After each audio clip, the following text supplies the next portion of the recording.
नमस्कार, आप सभी का स्वागत है हिंदी अड्डा एग्जाम एक्सप्रेस पर। आज हम लोग समीक्षा अधिकारी सहायक समीक्षा अधिकारी 2024 के लिए एक बहुत ही महत्वपूर्ण टॉपिक पढ़ने वाले हैं, वाक्य और वर्तनी शुद्धि। वाक्य वर्तनी शुद्धि के तहत हम लोग आज बहुत ही बेहतरीन व्याकरणिक क्लास के साथ साथ हम लोग बहुत सारे शब्द भंडार को देखने वाले हैं जो परीक्षा में निरंतर पूछे जाते रहे हैं, और बहुत से ऐसे नए शब्द या प्रश्न आपको देखने को मिलेंगे जो एग्जाम की दृष्टि से बेहद ही महत्वपूर्ण है। 55+ की गारंटी वाली पुस्तक की बात है। ये नोट्स मेरा है, मैंने बहुत बार डेमो दिखा दिया है, आज भी मैं दिखा दूंगा। रही बात मेरे स्कोर का, बार बार मैंने मार्कशीट दिखाया, यहाँ तक कि शॉर्ट वीडियो में भी पड़ा हुआ है, आप उसे बाकायदे जूम करके देख सकते हैं। इस क्लास को देखने के बाद वाक्य एवं वर्तनी से संबंधित सारे डाउट आपके क्लियर हो जाएंगे। जो भी आपके सवाल हैं इससे उठने वाले, इससे संबंधित, वो सब खत्म तो हो ही जाएंगे। साथ ही साथ अगर आपने ढंग से इसे पढ़ लिया तो आपकी होने वाली सारी गलतियों पर भी विराम लगा सकता है ये क्लास। एक ही क्लास में सारी चीजों को मैं दिखा दे रहा हूँ। इस नोट्स का डेमो भी आप लोग देख लीजिए, और कितना महत्वपूर्ण ये हो सकता है आपके लिए, इन सब चीजों के बारे में भी हम लोग चर्चा करेंगे। चलिए देखते हैं वाक्य एवं वर्तनी शुद्धि के बारे में। देखिए, सबसे महत्वपूर्ण बात है, किसी भी टॉपिक, चाहे वह कोई भी टॉपिक हो, चाहे जीएस का हो चाहे हिंदी का हो, प्रश्नों के पीछे भागने से बेहतर जानते हो क्या होता है। खास करके हिंदी के परिप्रेक्ष्य में अगर बात करें तो मैं कहता हूं कि प्रश्नों के पीछे, प्रश्न कितना सॉल्व करोगे, हजारों हजारों प्रश्न पड़े हुए हैं। प्रश्नों के पीछे भागने से अच्छा है उस नियम को जान लेना, उस व्याकरण को जान लेना जिसके कारण हमारी गलतियां होती हैं। आज ऐसे ही कुछ वर्तनी और वाक्य शुद्धि दोनों पर चर्चा करेंगे, और बहुत से ऐसे शब्द आपको देखने को मिलेंगे जो लगेगा कि हाँ, वास्तव में अगर हम ये व्याकरणिक नियम को पढ़ लिए होते तो ये मेरा प्रश्न गलत न होता। ठीक है, तो चलिए वर्तनी शुद्धि से शुरू करते हैं। ठीक है, जो यहाँ पर मैं दिखा रहा हूँ ये सब बहुत नॉर्मल चीजें हैं, आप लोग जानते हैं, फिर भी मैं एक बार चर्चा कर देता हूँ। जैसे तो वर्तनी किसे कहते हैं? लिखने की रीत को ही वर्तनी या अक्षरी कहा जाता है। इसे हिज्जे अर्थात स्पेलिंग भी कहा जाता है। वर्तनी का सीधा संबंध उच्चारण से होता है। बिल्कुल सही बात है, बहुत से हम लोग उच्चारण में ही गलतियां करते हैं। जैसे एग्जाम्पल के लिए, जैसे मैं दे रहा हूं मंजू, हम लोग क्या कहते हैं, मंजू मंजू मंजू। जैसे किसी लड़की का नाम है मंजू, तो हम लोग बचपन से ही मंजू मंजू बोलते आते हैं, लेकिन वाकई क्या होता है, शुद्ध इसका मंजू होता है। इसी तरह शंभू, शंभू में बड़ा उक मात्रा नहीं रहेगा, शंभू होता है शुद्ध शब्द। ठीक है, तो अगर आप उच्चारण गलत करेंगे तो जाहिर सी बात है लिखेंगे भी वही, या फिर उसी का चयन भी करेंगे। तो ऐसे ही शब्दों पर हमें ध्यान रखना होता है। वर्तनी का सीधा संबंध उच्चारण से होता है। हिंदी में जो बोला जाता है वही लिखा जाता है। ऐसे में यदि उच्चारण गलत होगा तो जाहिर सी बात है वर्तनी भी अशुद्ध होगी। जैसे बात, वात, ये तो चलो सरल सरल सरल शब्द हैं, आप सभी लोग अंतर जानते हो। थोड़ा सा स में देख लेते हैं। जैसे एक है स, सड़क वाला स, एक है शहर वाला स, तो इसके उच्चारण में गलतियां नहीं होनी चाहिए। ठीक है, तो इस तरह की चीजें हैं। प्रायः हम लोग गलती कैसे हम लोगों से होती है, हम लोग, बहुत से लोग आज भी जो है भारत गांव में निवास करता है, लगभग 70% आबादी गांव में है, तो वहाँ की बोली भाषा इतना अलग अलग है, अलग अलग क्षेत्र का अलग अलग बोली है, और उसके कारण भी हम लोगों के उच्चारण में गलतियां आ जाती हैं, क्योंकि बचपन से हम लोगों की आदत ही गलत बोलने की हो जाती है। उसके पीछे वही लोकल बोली का ही कारण होता है। प्रायः अपनी मातृभाषा या बोली या अनेक भाषा भाषियों के संपर्क में होने के कारण तथा व्याकरण संबंधी ज्ञान की कमी से उच्चारण में अशुद्धियां आ जाती हैं। अनेक भाषाओं या बोलियों के संपर्क में, जैसे मैं प्रतापगढ़ में भी रहा हूँ 2-3 साल, तो वहाँ का भी कुछ लैंग्वेज आ गया। जौनपुर का हूँ तो जौनपुर का भी आ गया। बनारस हमारा ननिहाल है तो वहाँ का भी कुछ लैंग्वेज आ जाता है। इसी तरह से बात करें, लखनऊ में रहा तो लखनऊ का कुछ ले लिया, इलाहाबाद रहा तो इलाहाबाद से कुछ ले लिया। अब दिल्ली में आ गया तो दिल्ली से, जैसे दिल्ली में क्या करते हैं, बहुत से हर शब्द में लगभग क्या ही बताएं, क्या ही बताएं, क्या बताएं नहीं, क्या ही बताएं जरूर लगा देते हैं। तो ही का प्रयोग हालांकि अनुचित है, लेकिन यहाँ की जो लोकल लैंग्वेज है वहां पे ऐसा बोलते हैं, सुनने में भी अच्छा लगता है, बशर्ते वर्तनी या वाक्य की दृष्टि से ये गलत है, क्या ही बताएं, है ना। लगभग हर बार, हर बोली, हर लाइन में कहीं न कहीं आपको ये ही शब्द देखने को मिल जाएगा।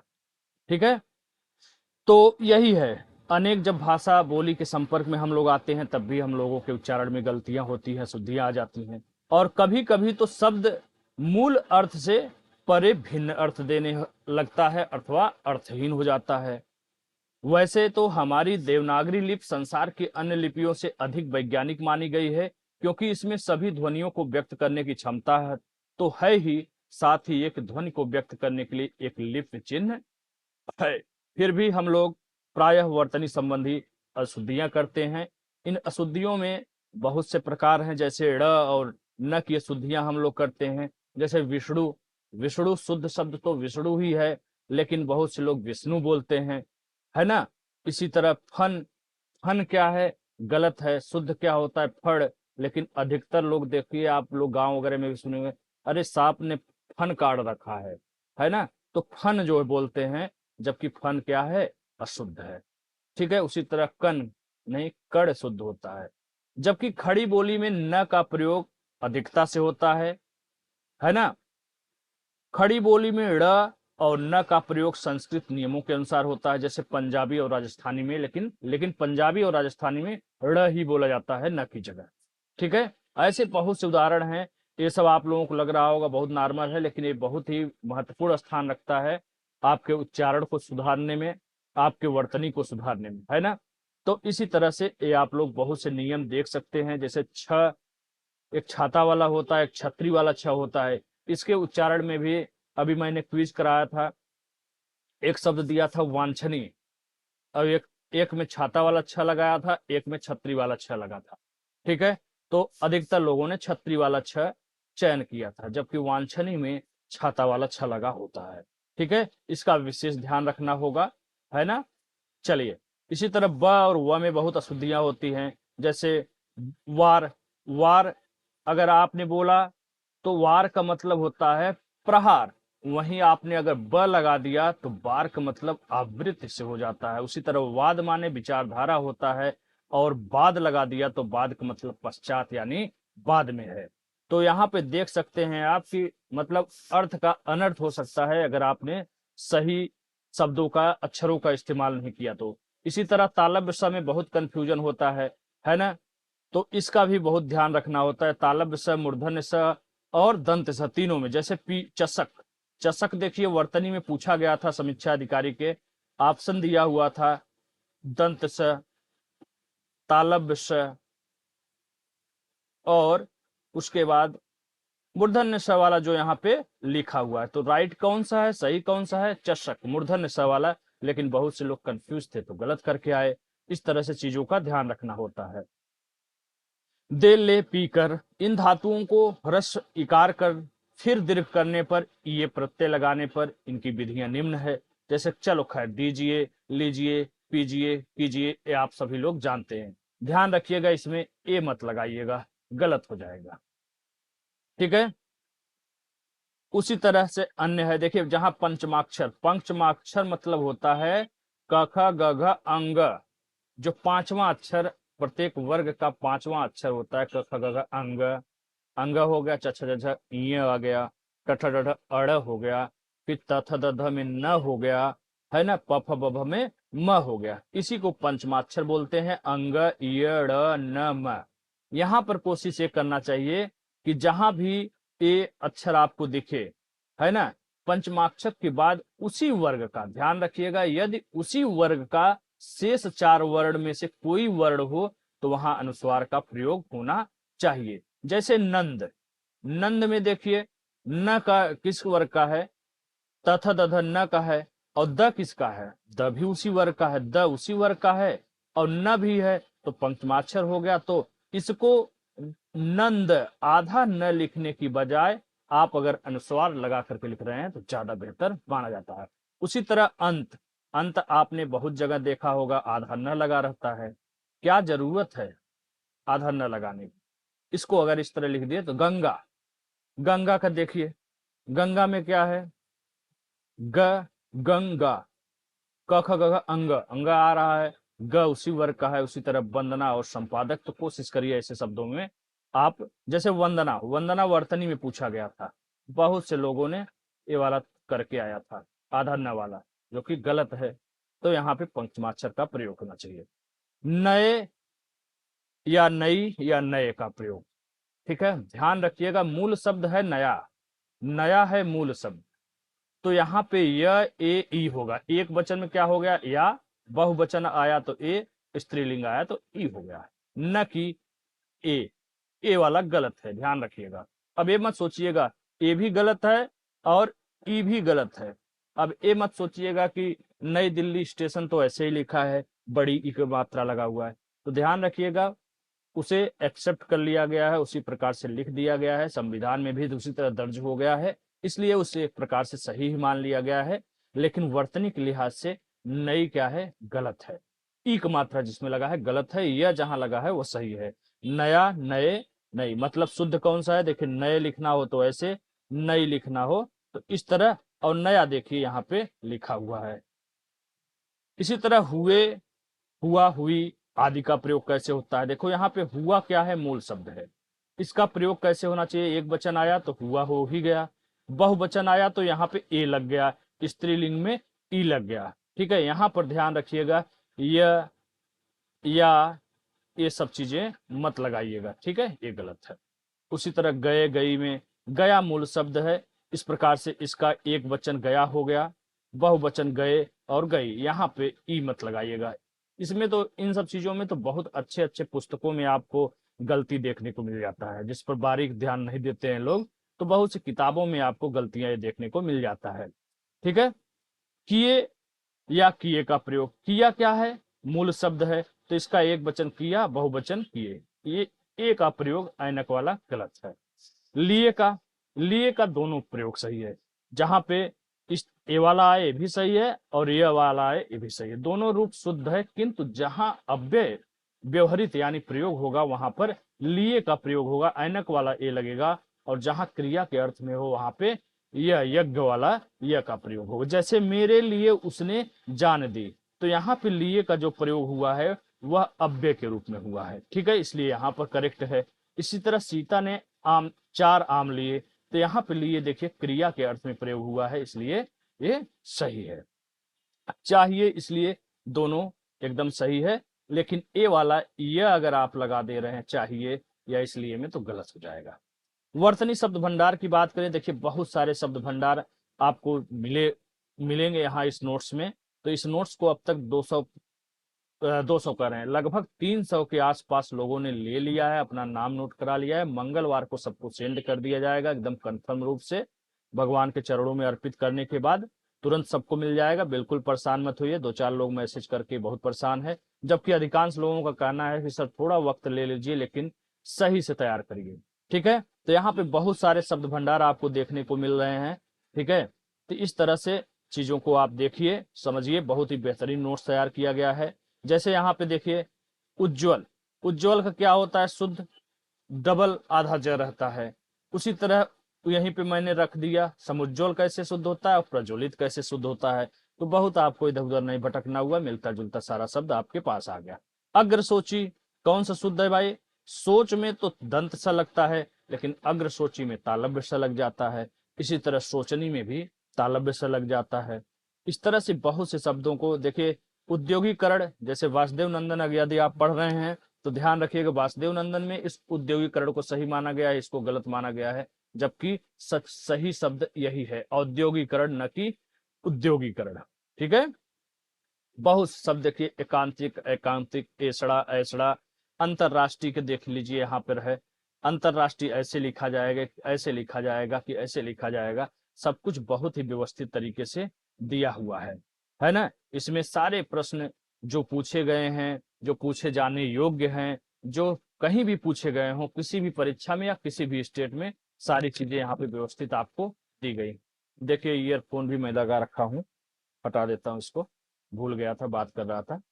तो इसी प्रकार से देखिए यहाँ पे मिश्रा जी, कितने गलत लोग उच्चारण करते हैं, गलत ही नहीं करते हैं, चूंकि उच्चारण का संबंध लिखने से है, तो आप उच्चारण गलत करोगे तो लिखोगे भी। मिश्रा जी बहुत लोग 99% 99% इसका उच्चारण गलत करते हैं, क्या बोलते हैं? मिश्रा जी, जबकि बोलना क्या चाहिए? मिश्र जी। हमें लगता है 1% भी ऐसे नहीं होंगे जो शुद्ध उच्चारण करते होंगे मिश्र जी या लिखते होंगे। ठीक है। वहीं पांडे की बात करें, पांडे, पांडे गलत है जी।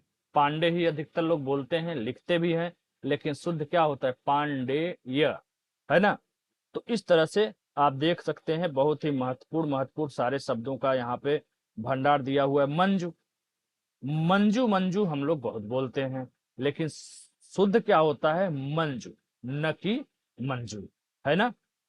शंभु, शंभु बहुत से लोग बोलते हैं, लेकिन शुद्ध शुद्ध क्या होता है? शंभु। ठीक है, तो ध्यान रखिएगा। पुष्पांजलि, पुष्पांजलि शुद्ध होता है, देखिए मैंने उच्चारण ही शुद्ध कर दिया, जबकि पुष्पांजलि गलत शब्द है। उसी तरह पुष्पवली गलत है, पुष्पावली सही होता है। ठीक है। लिंग प्रत्यय संबंधी देखिए यहाँ पे अलग कर दिया गया है, कैसे क्या होगा? धोबनी का शुद्ध शब्द क्या होगा, है ना। हथनी का क्या होगा, अनाथनी क्या होगा, ऐसे बहुत से आपको देख रहे हैं, पूरा एकदम लिस्ट बकायदे दिया हुआ है। ये सब लिंग से संबंधित आपके शुद्ध शब्द हैं, शुद्ध और अशुद्ध दोनों दिए गए हैं।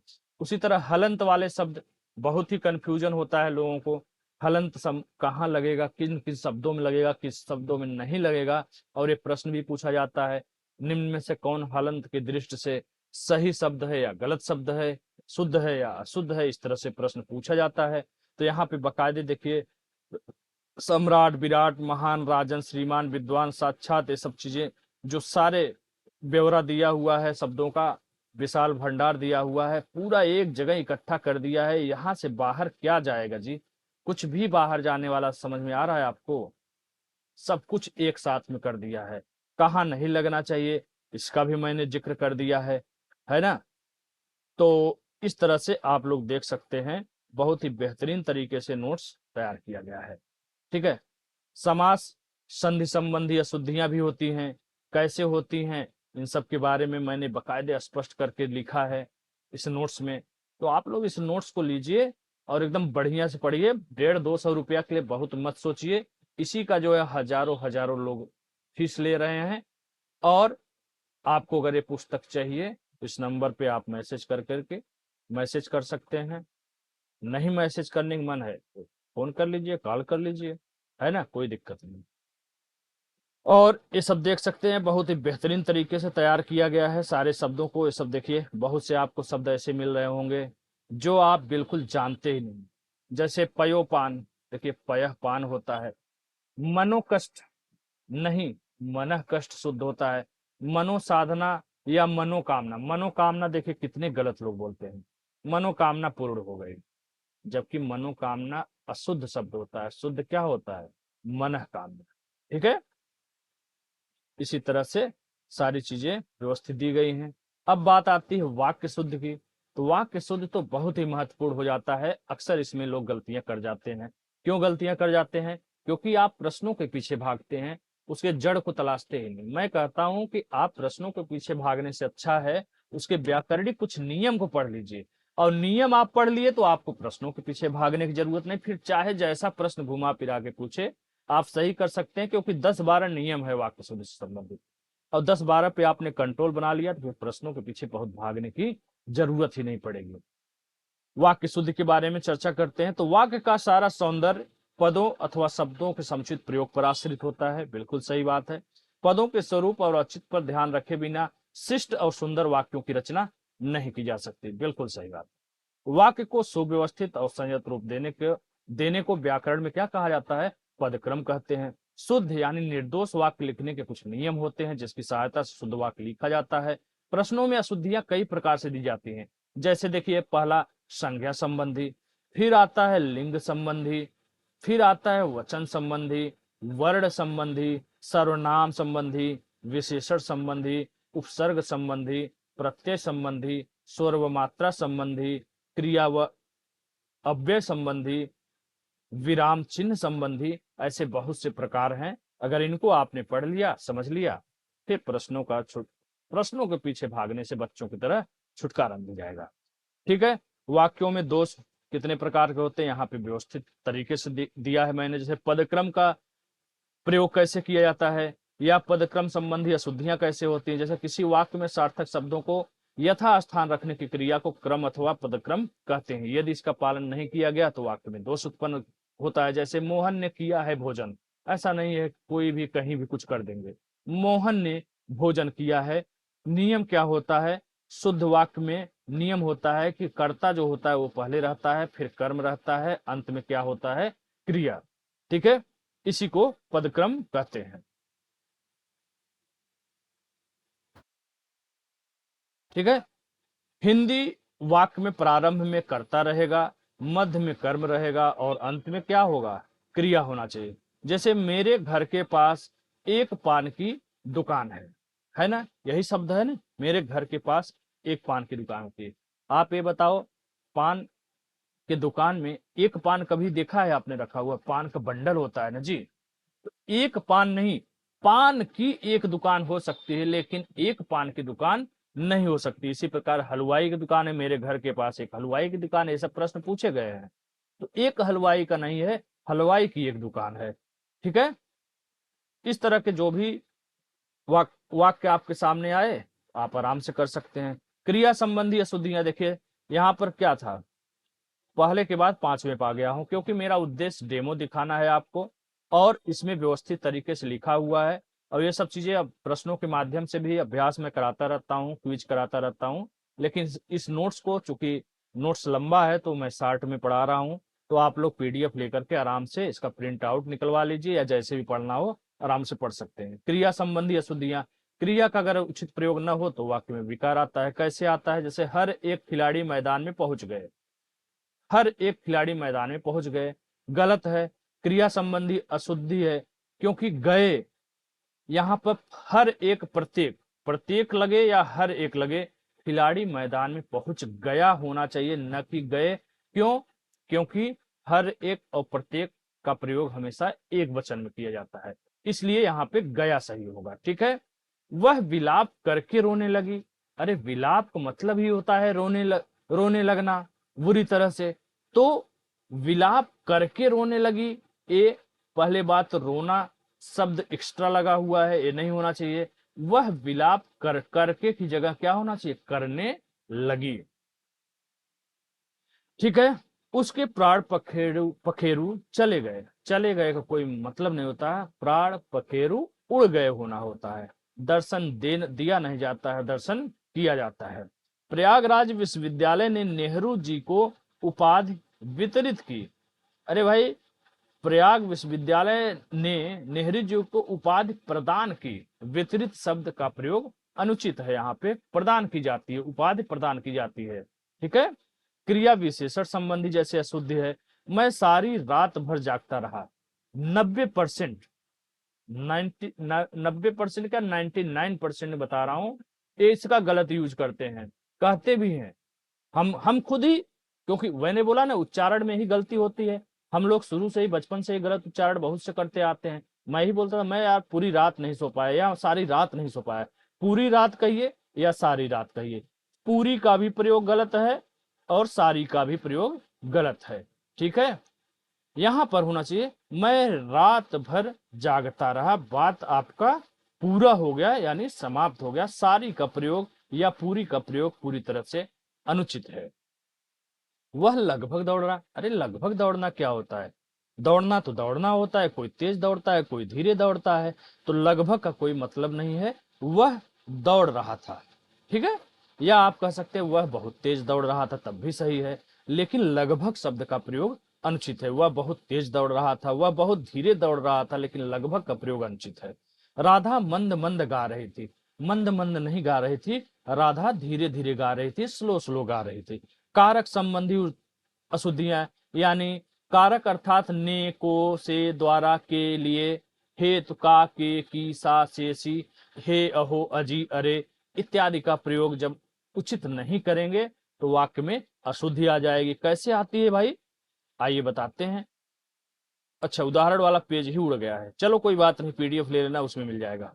असंगत शब्द संबंधी अशुद्धियां, जैसे आयोग की रिपोर्ट सरकार के समक्ष समर्पित की जाती है। समर्पित की गई।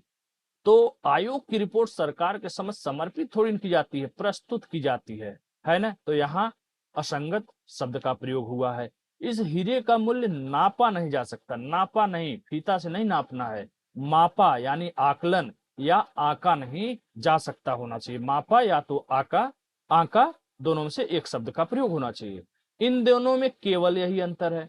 बहुत, इसको भी आपने सुना होगा बहुत से, इन दोनों में केवल यही अंतर है। केवल का प्रयोग ही अनुचित है, सीधा कहिए इन दोनों में यही अंतर है।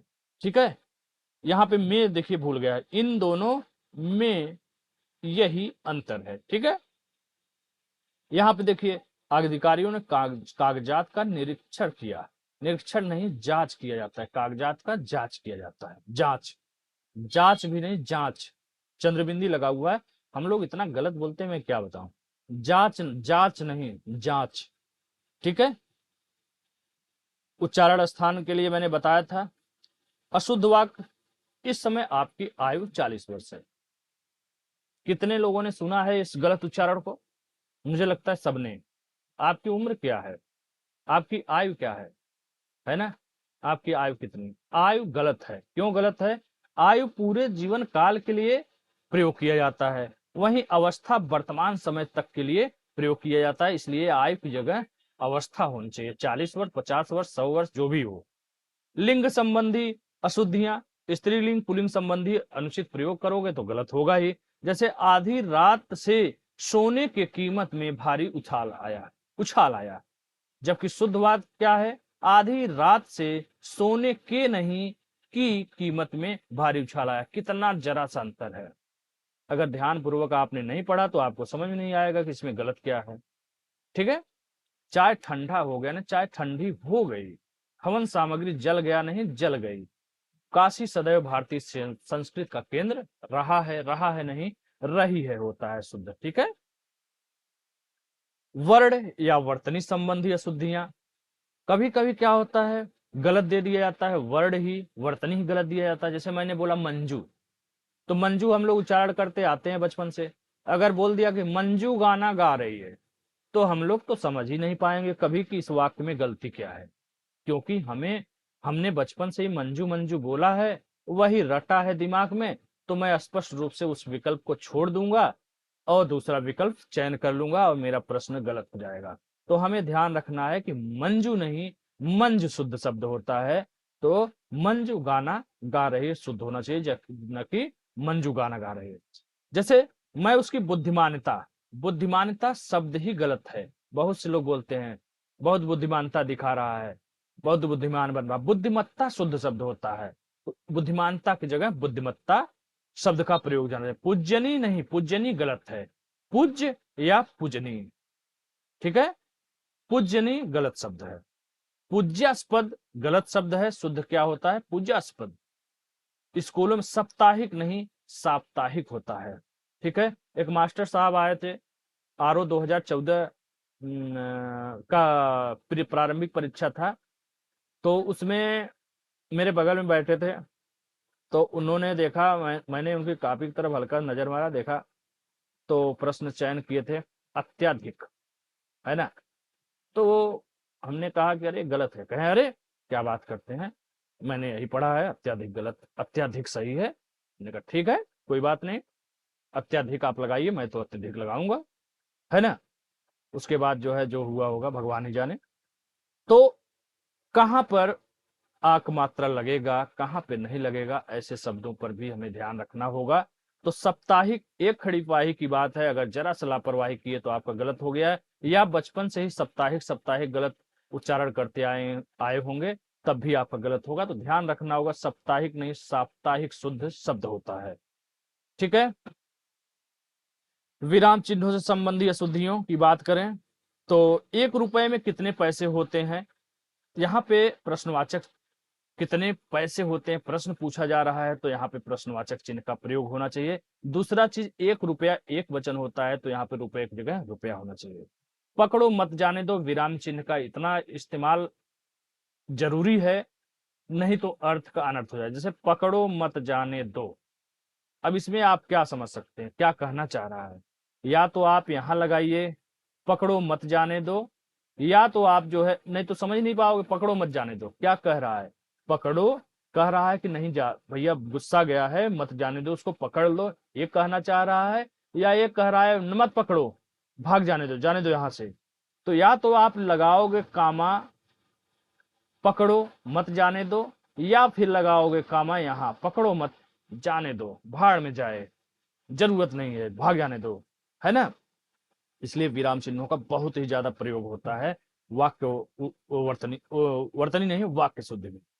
आप शायद पटना के रहने वाले हैं, आपने का क्यों कैसे का तलाश कर रहे हैं कि भाई इसमें तो क्यों कैसे क्या हमने तो यही पढ़ा है। जब पूछा जाए कोई सवाल तभी प्रश्नवाचक चिन्ह लगाएंगे, क्या क्यों कैसे तो दिख ही नहीं रहा है। ये तो कह रहा है आप शायद पटना के रहने वाले हैं, अरे नहीं यार, शायद शायद पटना के रहने वाले, आप शायद पटना के रहने वाले, मैं प्रश्न ही कर रहा हूं आपसे, है ना। इसमें क्यों कैसे नहीं है, अनिश्चितता की स्थिति है, ऐसी स्थिति में भी प्रश्नवाचक चिन्ह लगाया जाता है। निराला पागल नहीं थे, कभी भी उपनाम सिंगल इन्वर्टेड कामा में लगाया जाता है, ठीक है। तो निराला सिंगल इन्वर्टेड कामा में रहेगा, पागल नहीं थे इस तरह से होना चाहिए। कैसा निखरा रूप है, प्रश्नवाचक चिन्ह का प्रयोग अनुचित है। आपने देख लिया कैसा लगा हुआ है, हाँ हाँ प्रश्नवाचक चिन्ह सही होना चाहिए, कैसा लगा हुआ है।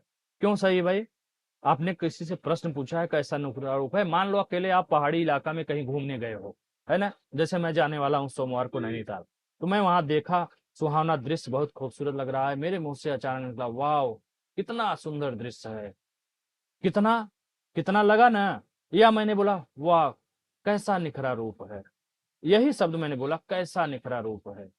मतलब ये आनंदित होकर के अंदर से मेरी आवाज आ रही है, मैंने किसी से प्रश्न नहीं पूछा है।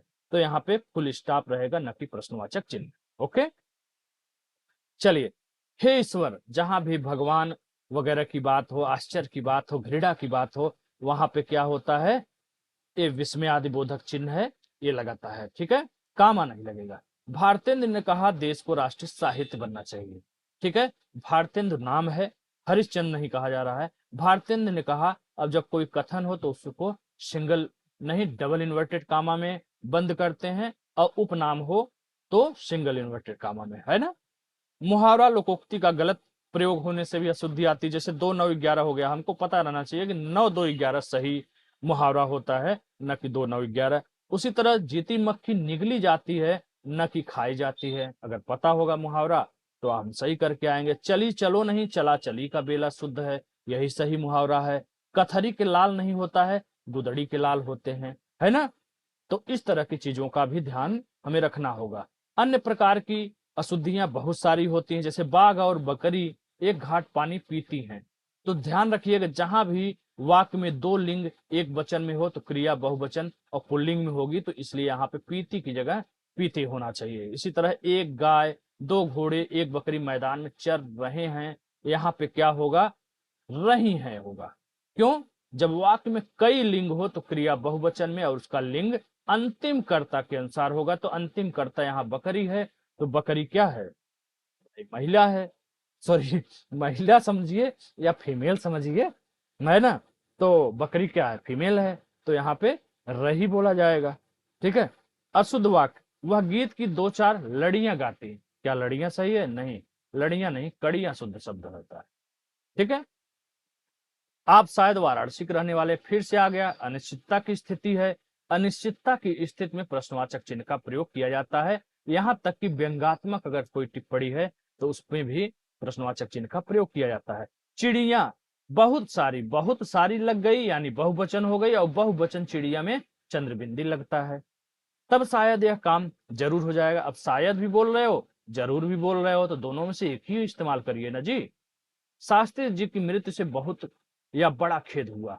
खेद देखो बहुत ही साधारण जीवन की बात है, जबकि दुख प्रयोग किया जाता है नितांत हानि की स्थिति में।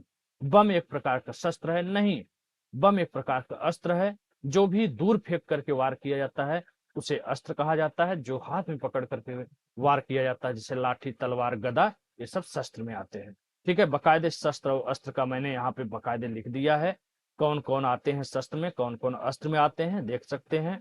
विंध्याचल पर्वत, विंध्याचल ऑलरेडी पर्वत ही है, इसलिए पर्वत का प्रयोग अलग से लगाना अनुचित है। दोनों चोटियों में कौन सी उच्चतम है? भाई दो की तुलना हो रही है, सबसे नहीं तुलना हो रही है। ठीक है, तुलनात्मक विशेषण तीन प्रकार के होते हैं। जब दो चीज की तुलना हो रही हो तब उत्तरावस्था अर्थात उच्चतर का प्रयोग होगा। जब सर्वश्रेष्ठ की बात होगी, सब में तुलना होगी, तब उत्तमावस्था होगा, तब उच्चतम का होना चाहिए। इसलिए यहाँ पे उच्चतम की जगह उच्चतर का होगा प्रयोग, क्योंकि दो के बीच में तुलना की होती है। सरल वाक्य कैसे पहचानेंगे, मिश्र वाक्य कैसे होता है, संयुक्त वाक्य कैसे होता है, ये सब बकायदे मैंने बहुत ही अच्छे तरीके से इस नोट्स में दिया है। अगर आपको समझ में आ रहा है तो बहुत अच्छी बात है, आप मुझे मैसेज कर सकते हैं, उस नोट्स को मंगलवार को प्राप्त कर सकते हैं। शुभ दिन है, भगवान का नाम लीजिए, पढ़िए, मुस्कुराइए, समीक्षा अधिकारी बनिए, बस यही दुआ है, यही शुभकामनाएं हैं। फिर मिलते हैं अगले वीडियो में। जय हिंद, जय भारत, नमस्कार।